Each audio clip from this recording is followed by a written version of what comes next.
우리 앞뒤 좌우로 함께 인사하겠습니다. 당신 때문에 행복합니다. 당신 때문에 행복합니다. 네, 감사합니다. 네, 오늘은 문제가 기회가 될 때라는 제목으로 하나님의 말씀의 은혜 나누고자 합니다.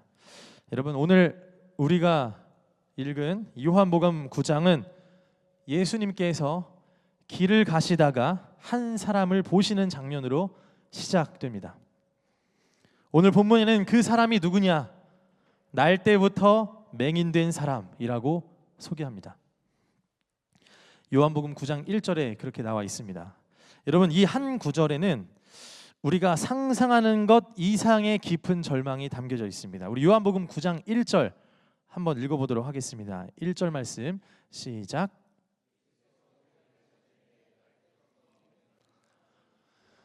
네, 예수께서 길을 가실 때 날 때부터 맹인된 사람을 보신지라. 여러분, 선천적 시각장애는 현대 의학으로도 완치되기가 어려운 일이지만 2000년 전 유대 사회에서 맹인은 완전한 사회적 또 영적 사망 선고와도 같았습니다. 그는 태어나는 순간부터 단 한 번도 빛을 본 적이 없었고, 따라서 인간의 의술로는 치료가 불가능한 절대적 어둠 속에 있었던 인물입니다. 그게 오늘 9장에 나오는 태어날 때부터 맹인된 자입니다. 여러분, 이 사람의 삶은 어땠을까요? 우리가 성경을 읽을 때 이 정서적 반응이 중요하단 말이죠.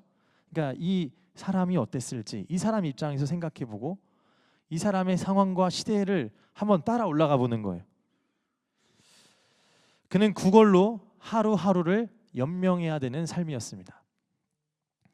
그게 요한복음 9장 8절에 나와 있습니다. 이 사람들에게는 동정과 무시의 대상이었습니다. 더 고통스러운 것은 그가 죄인이라는 종교적 낙인 속에서 살아야 했다는 사실입니다. 죄인. 그의 존재는 그러니까 한 사람이라는 인격체로 존중받기보다는 사람들의 이 신학적인 논쟁거리로 소비되는 사람이었어요. 저 사람 뭐야? 태어날 때부터 그랬으면 죄가 있는 걸까 없는 걸까? 부모 때문에 그런 걸까 아닌 걸까? 그러니까 그 사람은 아픈 자로서 우리의 이웃으로서 품어줘야 되는 인격체가 아니라 논쟁거리에 그냥 가십거리에 단 위에 올라오는 사람이었다는 사실이에요.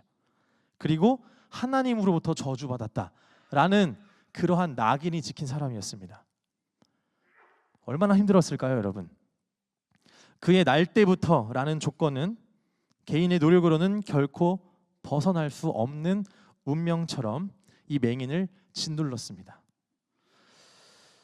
여러분, 어쩌면 오늘날을 살아가고 있는 저희들의 시대의 모습과 상징적으로 또 은유적으로 비슷한 점이 있다고 생각합니다. 이 맹인이 닮은 부분이 우리와 있어요. 오늘날 청년 실업률은 불안정한 현실에 놓여 있습니다. 이 외에도 취업뿐만 아니라 이 청년의 때에 우리가 고민이 얼마나 많습니까, 여러분? 앞이 보이지 않는 현실, 어디로 가야 할지 모르겠는 이 막막함, 이것이 바로 우리 시대의 이 영적 실명 상태와 같은 게 아닐까 생각해 봅니다. 빛을 보지 못하는 게 아니라 빛을 봐도 미래를, 이 목적을, 희망을 보지 못하는 마치 어둠 속에 갇혀 있는 현실이라는 사실입니다. 여러분, 오늘 말씀을 통해 이 깊은 어둠 속에서도 이 생명의 빛 되시는 예수님을 만나길 축복하며 소망합니다. 먼저 이 맹인을 본 제자들은 예수님께 당시 시대의 이 관념, 통념에 따른 그 질문을 예수님에게 던집니다. 이렇게 던져요. 라삐어, 이 사람이 맹인으로 난 것이 누구의 죄로 인함이니까? 자기니까 아니면 그의 부모니까? 태어날 때부터 여러분 맹인이에요. 궁금한 거예요. 이분들은 엄마 때문이에요? 아니면 스스로 때문이에요? 이 질문의 배경을 여러분 살펴보면 모든 고난이 이 죄의 결과라는 인과응보적인 당시 이 유대인들이 가지고 있는 통념 속에서 나타난 질문이었어요. 이 인과응보적인 세계관이 있는 거예요. 구약 율법의 일부 가르침과 결합되어 있는 이 생각은 질병이나 어떤 장애를 가진 사람은 하나님의 징벌을 받은 죄인이라는 그 낙인, 낙인을 찍는 결과를 가져왔습니다. 자, 그럼 여러분 우리가 한번 정리해 볼 수 있어요. 이 제자들의 관심은 맹인이 가지고 있는 그 고통 그 자체에 있는 게 아니라 이 불행의 원인이 무엇인지, 누가 책임져야 되는지를 따져 묻는 기원, 그러니까 과거지향적인 질문이었습니다.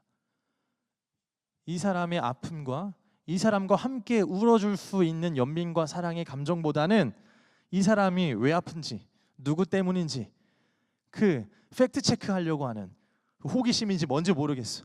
그것만 관심이 있는 거예요. 과거지향적이에요. 여러분, 이러한 시선이 어떠냐 하면 이 문제를 해결하기보다는 오히려 우리를 죄책감과 원망이라는 감옥에 가두어 버립니다. 우리 또한 마찬가지예요. 문제의 원인을 과거에서 계속 찾으려고만 하는 그 시도는 우리를 끊임없이 자책하게 만들거나, 그러니까 내 노력이 부족했나? 내 안에서만 모든 문제를 다 찾는 거예요. 혹은 타인과 세상을 향한 비난으로 이끌게 됩니다. 아, 이거 내 탓 아니야. 부모님 탓이고 누구 탓이고 이 사회가 문제고 뭐가 탓이고 다 얘기한다는 거예요. 그러니까 결국 우리는 문제의 원인을 규명하는데 에너지를 다 소진하고 앞으로 나아가야 할 힘을 잃어버린다는 사실입니다. 그런데 오늘 이러한 질문 속에서 우리 예수님께서 대답을 굉장히 멋있게 해주십니다. 예수님의 대답은 받아들이기 어려울 수 있지만 한번 들어보세요, 여러분. 우리가 읽은 거예요. 이 제자들의 생각과 세상의 통념을 다 거스르는 뒤엎는 선언, 말씀을 하십니다. 그게 무엇이냐면 요한복음 우리 9장 3절의 말씀, 3절의 말씀 우리 함께 읽어보도록 하겠습니다. 3절 시작.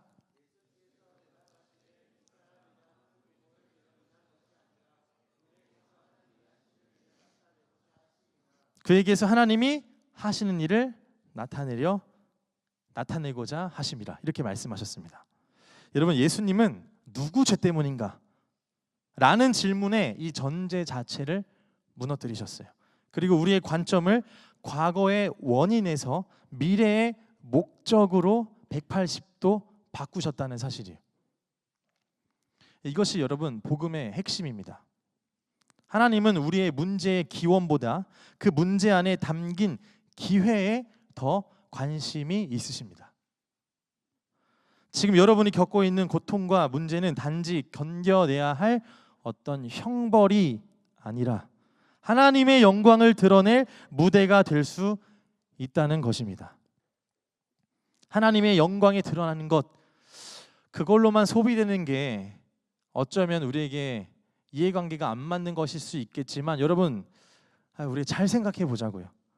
크게 생각하고 멀리 봐야 되는 거예요. 하나님의 영광을 드러내는 것이 여러분 우리에게 사실 최고의 선물이에요. 위로와 평강, 그리고 미래와 희망을 보는 이 종합 선물 세트로 다가오는 거예요. 그래서 우리에게 제1 되는 목적은 무엇이냐? 우리가 원하는 것을 이루는 것보다 하나님의 영광을 위해서 나아가는 것, 그것이 여러분 우리에게 가장 중요하고 제1의 목적입니다. 그래서 우리에게 고통의 문제와 여러 가지 일들이 단지 형벌이 아니라 오늘 예수님이 정의해 주신 것처럼 하나님의 영광을 드러낼 무대가 될 수 있다. 예수님의 이 선언은 이 맹인을 평생 올가매던 죄인이라는 낙인을 지워버리고 그를 하나님의 일을 나타낼 이 존귀한 존재로 재정의하는 순간이었습니다. 여러분, 마찬가지로 우리가 성경에 있는 이 말씀들이 단순히 피상적이고 추상적인 관념과 역사적 이야기로서 머무르는 것이 아니라 항상 이 성경이, 하나님의 말씀이 여러분 오늘날 우리에게 주시는, 오늘 이 2차 독자가 되는 우리에게 주시는 실제적인 하나님의 말씀임을 믿으시나요, 여러분? 아멘이신가요? 네, 단순히 우리가 과거의 이야기와 동화의 이야기를 읽는 것이 아니라 오늘 이 하나님의 말씀이 살아있어, 활력이 있어 오늘 우리에게도 말씀하시는 실제가 된다는 겁니다. 오늘 이 말씀은 우리에게 이렇게 말씀해 주는 거예요. 실패감과 무력감에 시달리는 우리를 향한 예수님의 선포이요 또 선언입니다. 여러분의 현재 상황이 여러분의 가치를 최종 판결하는 것이 아니라 하나님의 놀라운 일을 위한 재료가 될 수 있다는 사실입니다. 우리의 정체성은 실패자가 아니라, 왕따가 아니라, 패배자가 아니라 하나님의 영광을 위한 후보자요, 하나님 나라를 유업으로 받는 상속자로 변화되는 것입니다. 오늘 예수님의 선언이 그러하였습니다. 맹인을 맹인으로 정의하지 않고 맹인의 삶을 오늘 치유하시며 새롭게 재정의해 주시는 부분이 오늘 예수님의 선언이요 치유 사건입니다. 그래서 이 관점을 다음과 같이 우리가 한번 정리해 보고자 합니다. 먼저 예수님이 이 치료를 하시는데 어떤 걸 쓰죠, 여러분? 재료가 있어요. 오늘 두 가지. 뭐예요? 눈에다 바르는 거, 진흙, 그 다음에 각퇴, 침. 네, 이 두 가지로 오늘 예수님이 치유하십니다. 여러분 어때요? 좀 상식적이에요? 비상식적이에요? 비상식적이잖아요. 오늘날에 여러분 예수님이 오셔서 여러분들 눈이 조금 안 보이네, 눈이 좀 작네 하면서 갑자기 칵 이렇게 하시면서 흙으로 일로 와봐, 일로 와봐 해가 이렇게 비벼준다 생각하면서 어때요? 아 더러워요 이럴 거 아니에요, 여러분. 예수님이 오늘 정말 이 비상식적인 어쩌면 처방을 하시는 거예요. 지금 침으로, 진흙으로. 이 관점을 먼저 바꿔주신 예수님께서 이제 곧바로 치유를 시작하십니다. 그러니까 예수님이 너무 좋은 게 뭐냐면 예수님이 단순히 치유하는 것을 넘어 그 전에 우리의 이 의지를 새롭게 하시고 우리의 존재를 다시 한번 새롭게 하신 뒤에 그 다음에 항상 우리의 병을 고쳐주시는 이 본문들이 담겨져 있잖아요. 예수님이 아무튼 하나만 치유해 주는 게 아니라 그 사람의 사회적 위치까지 회복시켜 주시면서 다방면으로 아무튼 치유를 해주십니다. 오늘 예수님이 관점도 바꾸시고 곧바로 치유를 시작하십니다. 그런데 방식이 너무 독특해요.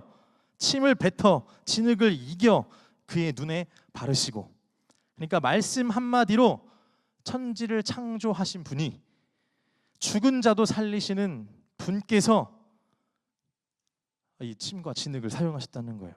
근데 왜 굳이 이렇게 지저분하고 비위생적으로 보이는 방법을 사용하셨을까? 예수님의 침은 깨끗했을까? 그 당시 진흙은 조금 더 부드럽고 좋았을까? 아닌 것 같아요.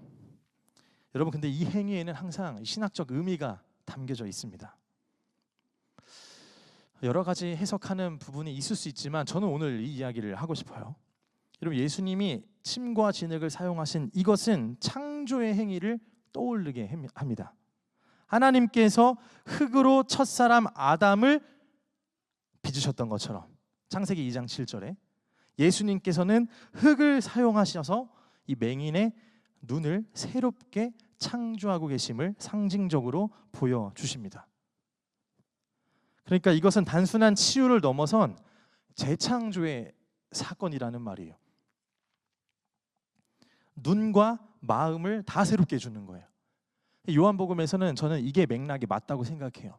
왜냐하면 이 요한복음 2장부터 예수님이 혼인잔치부터 시작해서 성전을 성전을 청결하게 하시고 여러 가지 이 모든 사건들의 깊은 내막에는 재창조의 의미가 있거든요. 다 유대교 이제 끝났다. 새로운 질서이신 예수 그리스도의 질서가 도래했다. 진정한 이 재창조로서 새로운 질서로서의 의미를 부여주시는 분이 예수님이시기 때문에 저는 이 맥락에서 봤을 때 오늘 이 눈을 치유해 주시는 게 바로 재창조의 사건이라고 여러분들에게 말씀드립니다. 눈과 마음을 다시 새롭게 해주시는 겁니다. 그런데 여러분, 더 중요한 게 있어요. 예수님이 진흙을 바르신 후에 한 가지 명령을 하시거든요. 그게 뭔지 아세요, 여러분? 9장 7절의 말씀 우리 한 목소리로 읽도록 하겠습니다. 7절 시작.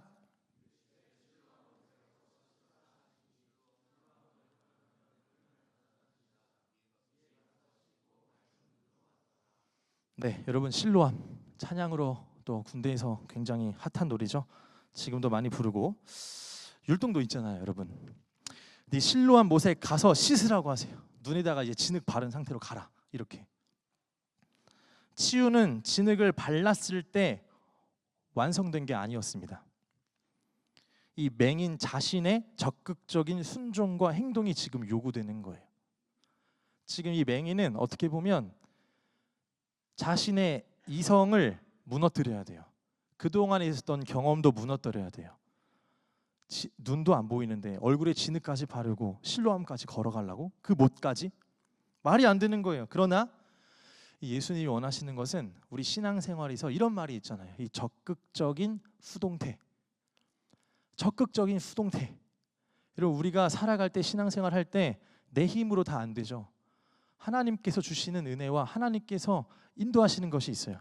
그렇다고 우리가 가만히 있으면 안 돼요. 하나님이 하실 일이 있고 또 우리가 해야 할 일이 있습니다. 그래서 우리는 항상 춤을 추듯 리드하는 사람에 맞게 춤을 따라가듯 하나님이 우리에게 수동적으로 이끄실 때 적극적으로 같이 그에 합하여 맞추며 발걸음을 나아가는 거예요. 그와 같이 오늘 이 맹인에게도 필요한 게 있었어요. 이성을 무너뜨려야 되고 자신의 경험도 무너뜨린 채로 순종하고 행동해야 된다는 거예요. 눈에 진흙이 발린 채 앞도 보이지 않는 그가 사람들의 시선을 받으면서 실로암 연못까지 찾아가는 여정은 결코 쉽지는 않았을 겁니다. 여러분, 바로 이 지점에서 믿음은 우리가 구체적인 순종을 통해 역사한다는 사실을 배웁니다. 우리가 말씀과 기도가 중요하다고 해요. 그런데 우리의 기도 제목 중에 하나가 돼야 될 건 무엇이냐면 이런 기도 제목을 여러분들에게 말씀드립니다. 말씀과 기도가 항상 가까이 있게 해주세요. 근데 그거보다 한 가지 더 추가하면 말씀과 기도와 순종, 이 세 가지가 주님 가까이 있게 해주세요. 이런 기도로 여러분들이 기도했으면 좋겠어요. 말씀을 아는 지식은 너무 많은데 기도하는 시간도 채우는데 내 안에 순종이 없다면 여러분, 이거 믿음과 이거 말씀과 기도 굉장히 맹목적인 행동 아닙니까? 그런데 오늘 이 지점에서 우리는 배우는 거예요. 예수님이 찾아오셨고 그리고 그의 눈을 만지셨고 치유하셨고 그리고 권면하셨어요. 이제 순종하고 걸어라.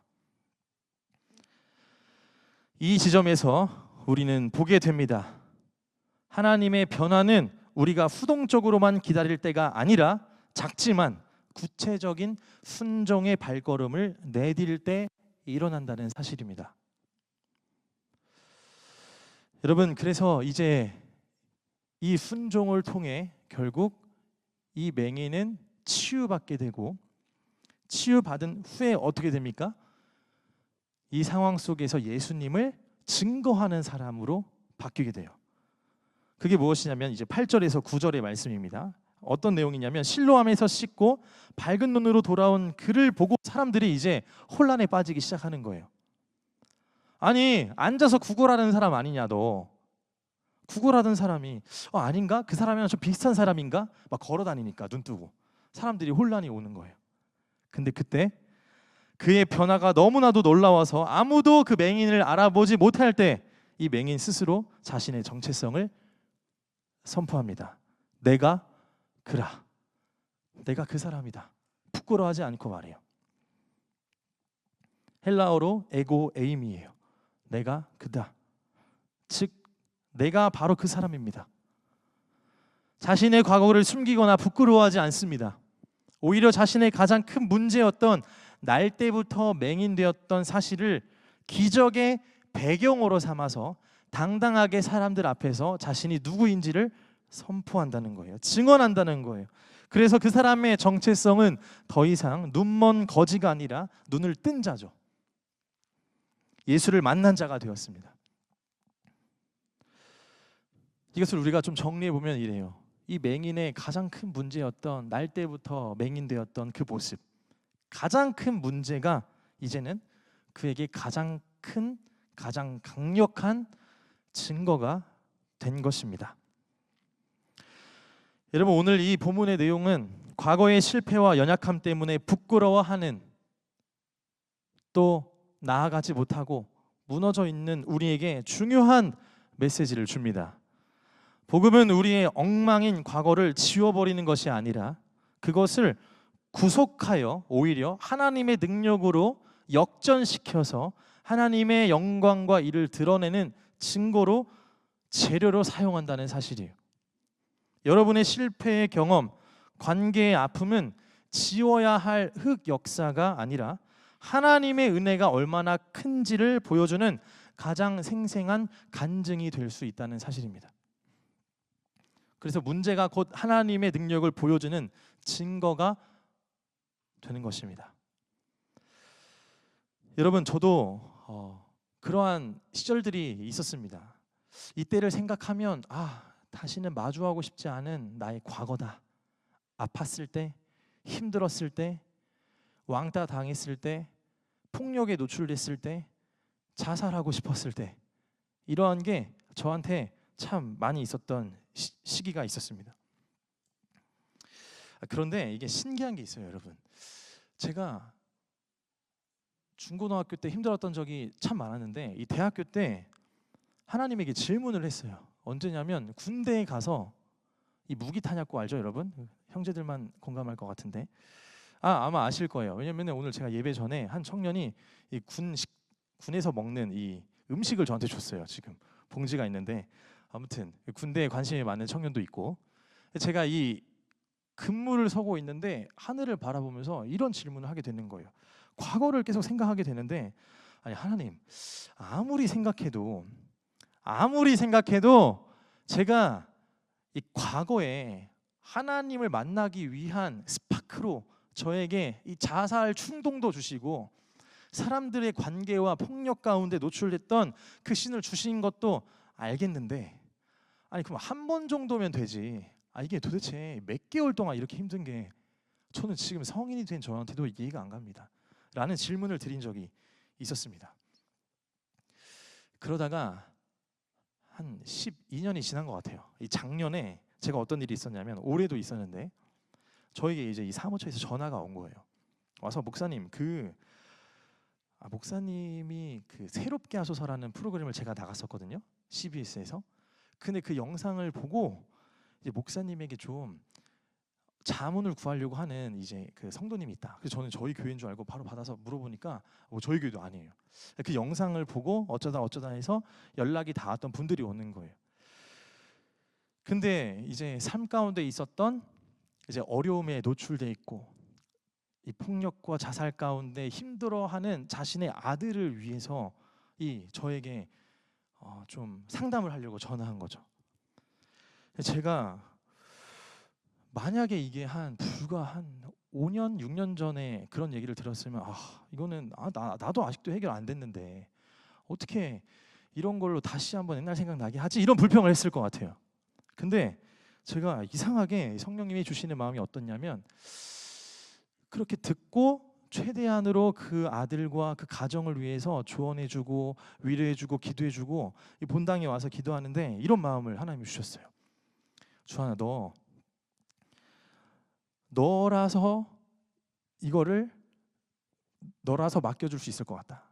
그러니까 맡길 수 있는 사람이 참 많은데 이게 너니까 너가 좀 확실하게 공감할 수 있을 것 같다. 너니까 얘는 내가 너한테 좀 보장하고 맡기겠다라는 마음을 좀 주셨어요. 그러니까 제가 잘나서가 아니라 그 고통의 깊은 유대감과 기억과 해결과 그 신앙적으로 이겨냈던 경험이 있으니 주하나 너니까 보낸 거지 너가 한번 잘 생각해보고 어떻게 위로할지 생각해봐라. 이런 마음을 주셨어요. 그리고 두 번째로 어떤 마음이 들었냐면 이제 됐다. 주하나 너 이제 많은 치유의 시간이 흘렀고 이제는 그 과거의 상처가 너를 올가매지 않는다라는 어떤 인을 쳐주는 느낌이었어요. 그래서 이거는 이제 끝났구나. 그 과거의 상처와 아픔이 나를 지금 정의할 수 없구나라는 하나님의 이 정의로 메시지가 저한테 해석이 됐어요. 굉장히 기뻤어요. 그래서 기뻐서 그 가정과 그 아이를 위해서 어떻게 살아야 되는지 그리고 어떻게 위로해야 되는지를 좀 옆에서 같이 나눴던 것 같아요. 굉장히 그 시간이 감사했던 경험으로 바뀌게 됐는데 여러분 그래서 제가 오늘 얘기하고 싶은 건 그거예요. 문제가 여러분 기회가 될 수 있습니다. 우리의 위기가 기회가 될 수 있다는 사실이에요. 그게 하나님에 있으면 하나님이 재료로 사용해 주십니다. 우리에게 지워야만 하는 흑 역사가 사실 이런 얘기를 누군가의 상처와 깊은 아픔 속에 쉽게 얘기하는 것은 폭력이 될 수 있어요. 그러나 여러분, 하나님의 마음으로 나누는 겁니다. 우리 안에 치유할 흑역사, 아픔, 상처, 트라우마, 친한 사람에게도 가족에게도 말할 수 없는 문제와 아픔이 있을 수 있어요. 그러나 그 상황과 시간들이 여러분 어쩌면 기회가 되어 하나님의 은혜가 얼마나 큰지를 보여주는 가장 생생한 간증이 될 수 있습니다. 그러니 여러분, 쉽게 나의 문제와 상황을 쉽게 정의하고 판단하고 하나님을 떠나버리지 마시고 하나님의 이 은혜를 기대하시고 지경을 넓히셔서 하나님과 호흡을 같이 하시며 걸어가시길 바랍니다. 오늘 이 놀라운 사건이 요한복음에 기록된 7가지의 표적이 있어요. 이 표적, 그 중에 6번째에 해당하는 표적입니다. 바로 예수님이 세상의 빛이다 라고 말씀하시는 본문이에요. 예수님이 하시고자 하는 얘기가 뭐냐? 너가 눈 뜨는 거 중요해. 근데 눈 뜨는 것도 중요한데 더 중요한 건 내가 너의 어둠과 너뿐만 아니라 이 세상의 어둠을 비춰낼 세상의 빛이야 라는 사실을 더 중요하게 말씀해주고 있습니다. 그래서 표적이라는 것은 예수님이 누구신지를 가리키는 사인보드와 같습니다. 맹인이 육신의 눈을 떠서 창조된 세상을 보게 된 것은 창조주이신 예수님을 알아보는 영적인 눈을 뜨게 되는 여정의 시작이 된 것입니다. 여러분, 우리 문제 속에 숨겨진 궁극적인 기회는 단지 당면한 문제가 해결되는 것, 그러니까 취업, 성공, 관계 회복 이런 거에만 있지 않습니다. 문제가 해결되는 것.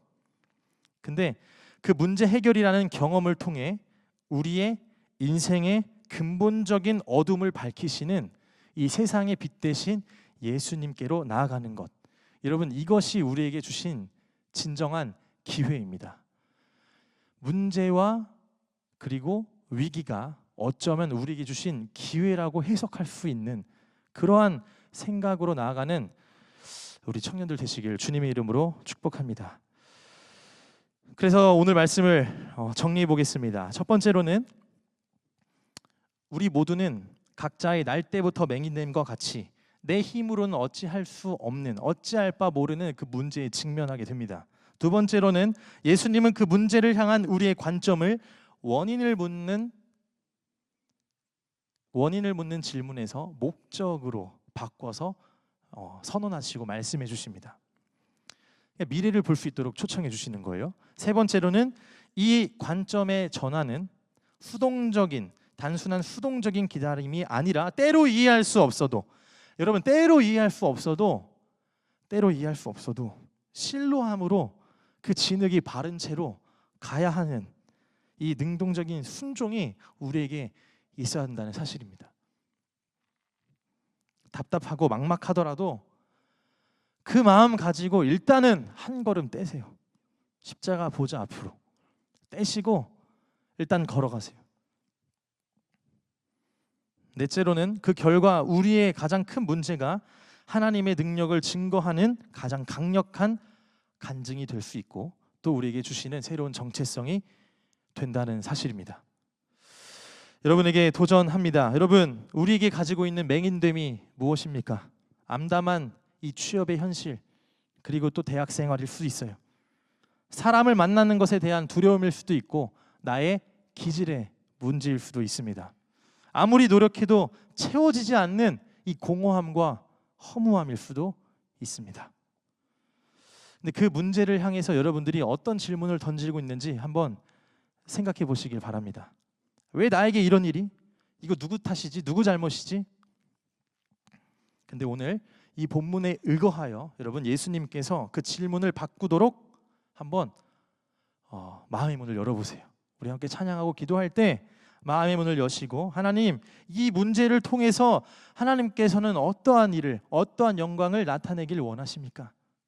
이 문제를 기회 삼아 어떠한 능력과 은혜를 보여주시기를 원하십니까? 라는 질문으로 예수님에게 질문할 수 있는 여러분 되시길 주님의 이름으로 축복합니다. 우리 시간 함께 찬양하시면서 함께 기도하며 나아가겠습니다. 빛을 들고 세상으로라는 찬양입니다. 이 찬양 우리 함께 부르시면서 세상에 빛 되신 예수님을 따라 우리에게 주신 그 빛으로 여러분 나아가는 우리가 되길 소망합니다.